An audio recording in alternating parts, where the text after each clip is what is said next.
This case is about to escalate fast. What starts as a standard plea hearing quickly turns into a brutal reality check as the judge digs into jail reports, probation violations, and a pattern of explosive behavior from the defendant. Watch closely because the judge isn't just reviewing paperwork here. She's building a timeline, piece by piece, and what she uncovers changes everything. From probation failures to calling officers names to even trying to flirt with the wrong people at the worst possible time, this entire hearing spirals into a masterclass in how not to behave in court. And trust me, this judge does not hold back. Let's get into it. That's what I spent my afternoon doing yesterday, was reading jail reports. I spent more time on jail reports than I did PSIs. They're more voluminous. Same names I keep seeing. Good morning. Are you Jacqueline Young? And Mr. Lewis, will your client waive the formal reading of the indictment and the motion? He does, Judge. Mr. Young, in cause number 250309, you're charged with a third-degree felony offense of evading arrest or detention with the use of a vehicle from February 26th of 2025. And how do you plead to that charge? Are you pleading guilty freely and voluntarily? Speak up. And are you pleading guilty because you actually did what they charged you with? I have here on the computer some documents that have your signature on them that the state has marked as exhibit number 1. This is one of those rare moments where a judge stops being patient and starts being tactical. Notice how she immediately picks up on his low, barely audible answers. That's because defendants often try to shrink themselves when the evidence is stacked against them. But in court, that backfires. Judges need clear, confident responses to verify that a plea is voluntary. And when she references his jail conduct, she's sending a signal. Your behavior outside this courtroom does influence what happens inside it. For the viewers, would you take the judge's warning seriously at this point? Or do you think she's being too harsh? Before you signed these, did you go over them with Mr. Lewis? Speak up. Because let me tell you something. I bet you're not talking that low when you're acting up like all these jail incident reports tell me. When you're calling names and you're acting a fool out at the jail. So use your big boy voice and answer my questions just like you do when you're acting nonsense to those correctional officers out there. Because I bet you're not whispering to them, are you? Are you? Because how you act at the jail, how you act right now, all determines whether I even go along with this plea agreement. I don't have to. You're on a probation. I don't have to take plea agreements on any probations. If I find that you violated your probation, I can give you anything I want to in that range of punishment. And I can say, you know what, I'm not going to let you guys negotiate. That I don't have to do that legally. So you better be careful with your faces and your words and your attitude, because I've read all of these and I already don't have a good feeling. Do you understand? So you need to give me a better feeling if you want me to go along with this plea agreement. Does that make sense? Okay. So again, before you signed these, did you go over them with Mr. Lewis? Do you fully understand them? And do you understand, if I follow the agreement that you made with the district attorney, that you will be waiving or giving up any right to appeal? Do you also understand, if you're not a U.S. citizen, that a plea of guilty or no contest may result in your deportation, exclusion from admission to the country, or denial of naturalization under federal law? State tenders number 1 in that case? No objection, Judge. It's admitted. Is there any evidence that Mr. Young is not competent? No, Judge. All right, so I'm going to find that you entered a plea of guilty freely and voluntarily. Find that you're mentally competent and you understand the nature and the consequences of that plea. Find sufficient evidence to find you guilty, and at this time find you guilty of evading arrest or detention with the use of a vehicle. Sentence you in accordance with your agreement to a term of 5 years in the institutional division of the Texas Department of Corrections. You will receive credit on that sentence for any time that you've been in custody that the law gives you the right to receive. Now, in cause number 2137857, Your Honor, it's a second amended. Just in the interest of economy, I would suggest we go forward on counts 1, 2, and 13. 13 being the offense he's already pled to. So you're on probation. We've got a probation for an evading arrest or detention with the use of a vehicle. And we've got 2 more evading arrest or detention? The second evading is a misdemeanor enhanced to a state jail. Here's where the legal stakes hit a whole new level. The judge isn't just looking at one incident.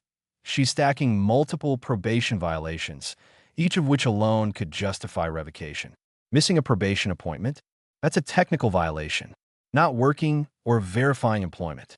Another strike. Getting arrested for the same crime you were already on probation for? That's the nuclear button.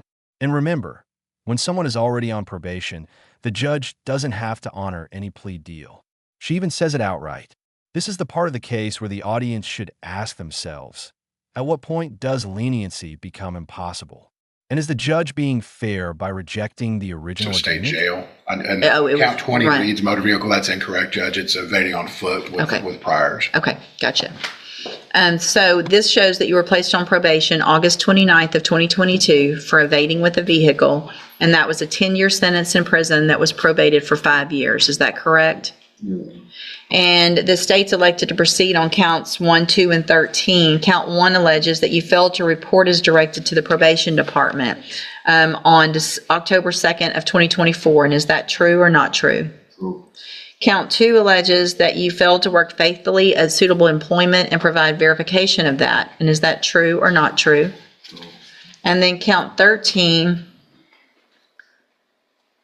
alleges that you were arrested for the offense of evading arrest or detention with the use of a vehicle February 26th of 2025. And is that true or not true?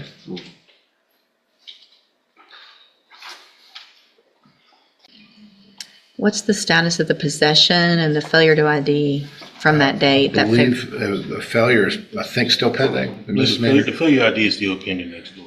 And examining the probable cause affidavit from that date, I don't see that there would be a possession charge, Your Honor. Okay. Let me look at something real quick. What I'm looking at, just so that you know, I'm trying to go back and find which administrative hearing talks about the allegation of his behavior to, it looks like there was something that happened with probation. One of the allegations. So I want to see a little more about that. That coupled with what's been going on in our jail may or may not affect my same thing. It's the same thing. You did the same thing to your probation officer that you're doing in the jail. Do you really think that your probation officer is going to go on a date with you? Do you really think that a correctional officer is going to go, yeah, when you get out of jail, you're the guy I want to date? You got in trouble for saying and talking like that to your probation officer, and now you're doing it when you're in jail. Cursed loudly about the work you had to do for your community service, calling it slavery. You think community service is slavery? This Do you moment think is that? wild. The judge isn't exaggerating. Attempting to flirt with probation officers or correctional staff is a major red flag because it shows a total breakdown of boundaries and respect. And the judge is connecting the dots. The same disrespect shown in jail is the same disrespect shown on probation, and the behavior is not stopping. This is where we see what judges really do. They don't just punish an offense, they evaluate a pattern. And she's documenting that pattern out loud for the record. For the viewers, do you think this defendant understands how badly this behavior is hurting him, or is he completely unaware of the consequences? Do you think that? It's the same. I'm not taking 5 on the MTRP. I've already taken 5 on the other. Y'all can renegotiate or you can let me do it. So I'll hold everything right now. Y'all go visit some more, but that's the same behavior. We're not going to reward that. All right, y'all go visit. I'll hold it instead of resetting it. I'll keep this paperwork, but I can make a modification if you come up with something different, but I'm not going to do that. All right, so we are back on the record in cause number 21-37857. And again, you're Jacqueline Young, right? And in that case, which is the motion to revoke probation, Mr. Young had entered pleas of true to counts 1, 2, and 13. There was an agreement for 5 years in the institutional division, which I said I would not accept. Have you guys had an opportunity to visit? We have, Judge. And what is the... The new agreement is 8 years TDCG. All right, I'll take that. And Mr. Nichols, that's your agreement as well? Yes, Your Honor. All right, Mr. Young, again, I have some documents here, like the other case, that have your signature on them, that the state's marked as exhibit number 1. And before you signed these, did you go over them with Mr. Lewis? Speak up. And do you fully understand them also? And I have made the notation with everyone's agreement on the agreed punishment recommendation page that that's changed from 5 to the 8. Yes, ma'am. Yes, Your Honor. Thank All you. right. State tenders number 1 in that case? No objection. It's admitted. And so, Mr. Young, I'm going to find that you entered your pleas of true to counts 1, 2, and 13 freely and voluntarily. Find those counts true. Find sufficient evidence to revoke your probation, and at this time, revoke your probation. Reassess your punishment in accordance with this agreement to a term of 8 years in the institutional division of the Texas Department of Corrections. You will receive credit on that sentence for any time that you've been in custody that the law gives you the right to receive. These 2 cases will run concurrently, which means together at the same time. As a part of this plea agreement, I'm going to sign a dismissal in cause number 25 DCCR 0385. I'm handing you in each of those cases the trial court certifications that shows that these were agreements that I followed, and so you've waived your right to appeal. I have also handed you a written admonishment regarding your ineligibility to possess a firearm or ammunition.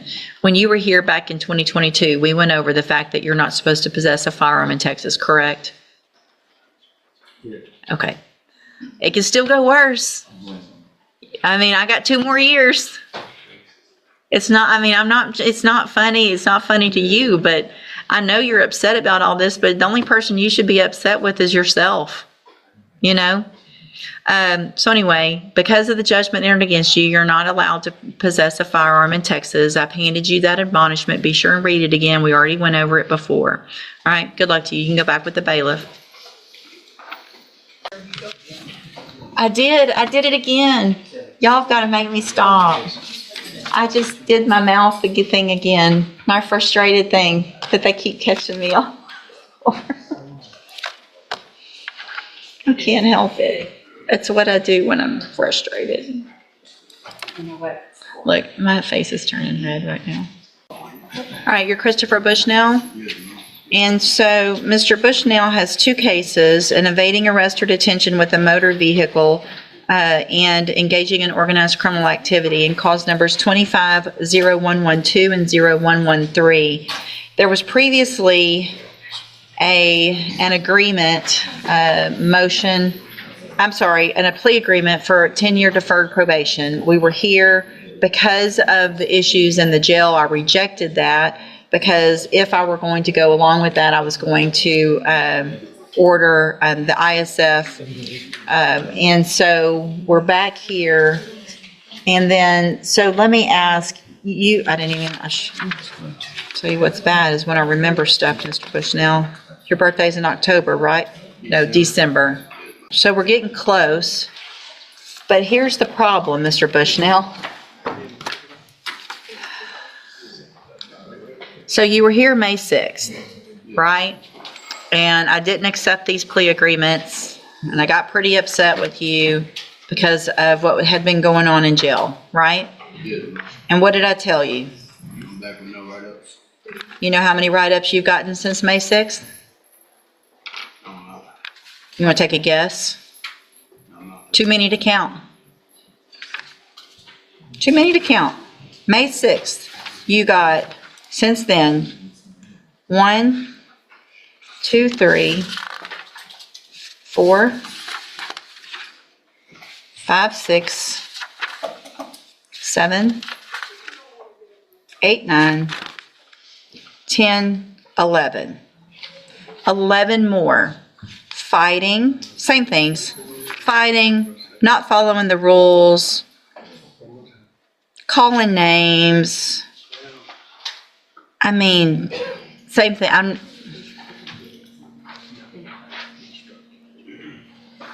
You don't What we like see following rules. here is the collapse of 2 cases and 2 chances.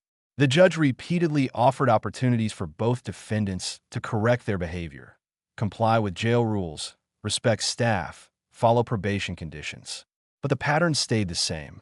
For Young, the revoked probation leads to an 8-year sentence, concurrent with his new charge. For Bushnell, the judge refuses any plea deals and pushes the case to a jury, showing exactly how quickly a judge can lose trust in a defendant's ability to improve. This entire hearing is a powerful reminder that courtroom outcomes aren't just about the original crime. They're about attitude, consistency, and credibility. And if you found this case as shocking as we did, hit that like button, drop your thoughts in the comments, and don't forget to subscribe for more jaw-dropping courtroom breakdowns. You don't like following rules, do you? I do. You do?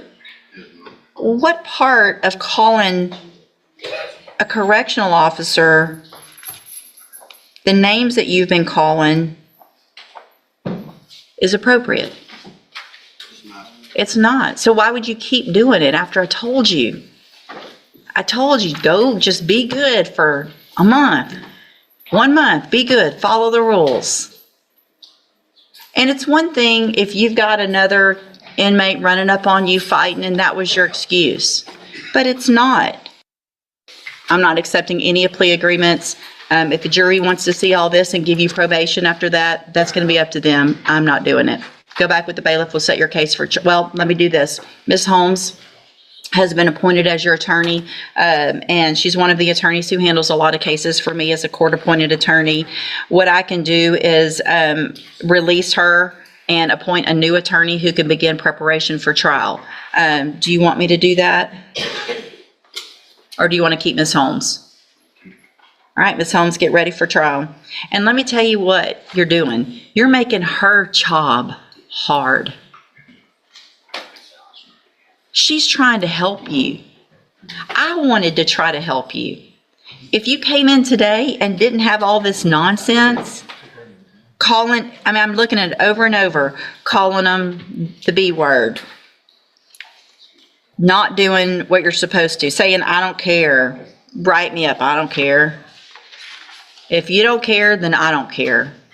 Because I tried last time when we had this conversation. So your case is going on the trial docket, and again, we'll let a jury decide what to do with you. Go back with the bailiff.